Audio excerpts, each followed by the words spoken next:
Your YouTube channel is your stage. You are the director of this show. You are the author of your own story. And so when you're creating these videos, know that you call the shots, that you have the power to shift it in whatever direction and have fun with it.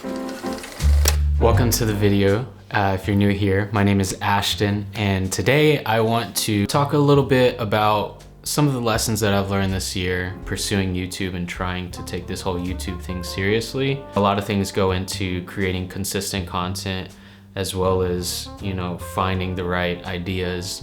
I say right, but mainly just ideas that you're moved by so much that you're able to create content by it. And so I've had to develop this system to, take bits and pieces and advice from other people, other creators.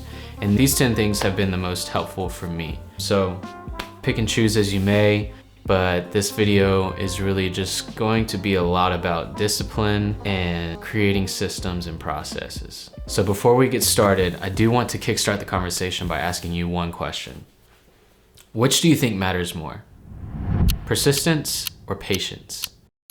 I personally battle with this question all the time. I feel like they're equally of importance. If you don't have patience, you're just gonna get frustrated about things. You're gonna want instant gratification. You're going to just go down a dark rabbit hole mentally, and you're never gonna be able to get anything really meaningful done. On the other hand, persistence, if you don't have the ability to keep showing up, to get back up when you get knocked down, you're gonna be just as defeated. So both of those are very important qualities, and I think that it's definitely a feature that you should practice and keep in mind as you do this thing that's called YouTube or whatever it is that you're creating. Now, to my second point, always start with a purpose. In other words, start with the end in mind. Create your ideal finish line and have something to strive towards that's bigger than you. Create something that's really meaningful and ask yourself those deep questions. And this should be a tedious process in order to really figure out what kind of content do I want to make in the first place. Over time, I was realizing that I was just having these most random ideas, and it was hard for me to act on them because I didn't know the exact intent. I didn't know my exact purpose. And so it wasn't until I figured that out, or at least had a good idea of what that is, and then I was able to start creating content that is tailored to that purpose. So always start with purpose and start with the end in mind. And also, this is definitely important, don't pursue YouTube for the money. I'm not saying that it's impossible, and there's definitely people who have done it quickly, but don't go into it for the finances. Get your financial ducks in line elsewhere first. And this next one is always a great reminder. Quality is always better than quantity. So there's two arguments to this that come to mind. In terms of quality, the words that come to mind are intention. If you go into a video with the right intention and you mean well by it and you felt it inside you, then do it. Don't question whether or not you should have done it or not. Just do it. Because something moved you in that moment and you should act on it. That's how these ideas work. We can use our emotions to our advantage whenever we have these ideas. But when we're looking back on content, you can easily self-sabotage by just literally clicking on each video and only looking at the number of views. Remind yourself that you did it for a reason. You did it for a good reason, and therefore it's good that you put it out. Now, I'm not saying don't analyze your past videos, but just realize that it's the quality that matters most. One thing I like to remind myself is to analyze periodically, not obsessively. On the other hand, the other argument is focus on quantity and eventually the quality will get there. I ain't even mad at that either, but in my opinion, I just feel like you should focus on the intention. And as long as your intention is set in stone, then you're good to go. The next lesson that I learned is comparison is the thief of joy. And damn, is this quote on point. With social media, it is so easy to compare, especially on YouTube. You see these big YouTubers who are just ranking up the views. And if you don't take care of that and limit the amount of inspo that you get from others, then that's another way to self-sabotage. If you get wrapped up in, man, why am I not this good yet? Why am I not as good as them? Then you're only going to prevent yourself from creating. And obviously that's not productive. What is productive is taking inspo from people with a grain of salt. Learn your limits, whatever it is. If it's 30 minutes a day of, social media intake in terms of inspo, then do that, but don't obsess over it. The next lesson I learned is to always act swiftly. And by swiftly, I just kind of use that word because it just sounds nice, swift. But act swiftly, and by that I'm really just saying act quickly. Whenever you have these ideas, have a process in place where you act on it immediately. For example, when I have an idea, I try to do my best to just stop whatever it is I'm doing and note it down. Write it down somewhere so that it gets out of my mind. If you don't do that, your mind will just move on to the next million thoughts that it has to check off the list for the day. Take advantage of those emotions that you have for an idea. When you feel moved by something, write it down, or else you're going to forget it, and then you're not gonna do that idea, which sucks. Which leads me to the next lesson that I learned. Learn to commit. Just commit. Once you have this idea, you had it for a reason, so commit to it. Commit to it and stop having the, should I do this, should I do that? Just do it. Once you're done with your video and it's published, then go back and think about, maybe possible things that you could have done differently. It's so overwhelming if you're going constantly in your head. And I know this because it's one of my biggest challenges is overthinking. All these different possibilities just like literally going around in my mind, going nuts. It drives me nuts. But what helps me is just have an idea, make it simple, make it easy, and just do it. The next lesson I learned is to never force. There will be ideas where you feel extremely inspired at first, and then you get in the middle of it and it's just like, if it gets to that point, take a pause on that idea, come back to it later with a fresh mind, and then see if it's worth moving forward on. The next lesson I learned is to weather the storms. Oh my God, I just forgot the name of those people. Forecaster?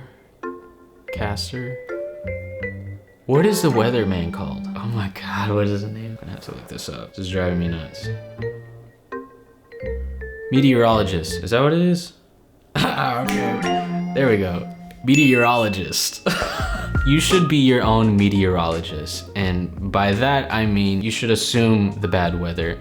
You can't expect it to be rainbows and butterflies and sunshine and sunflowers all over the place all the time. It's just not realistic, it's not life. The more you can be aware of the weather fluctuations, the less you'll be shocked by it. Therefore, you'll accept it. You'll be able to welcome those bad times because it's just a roller coaster. It's gonna suck sometimes, it's gonna get good. Maybe suck is a bad word, but maybe it's not gonna be as good as sometimes, and then it'll be really good. But you can't get caught up in how bad the weather is. The next lesson I learned is to draw a fine line. Oh my God. It can be so easy to obsess over this whole process, but you need to draw the fine line between your channel and your life. You should be able to turn your mind off and forget about all of these stresses that this YouTube channel is bringing to your table, because it's going to. If you haven't experienced it yet, it's going to. I mean, practice self-care.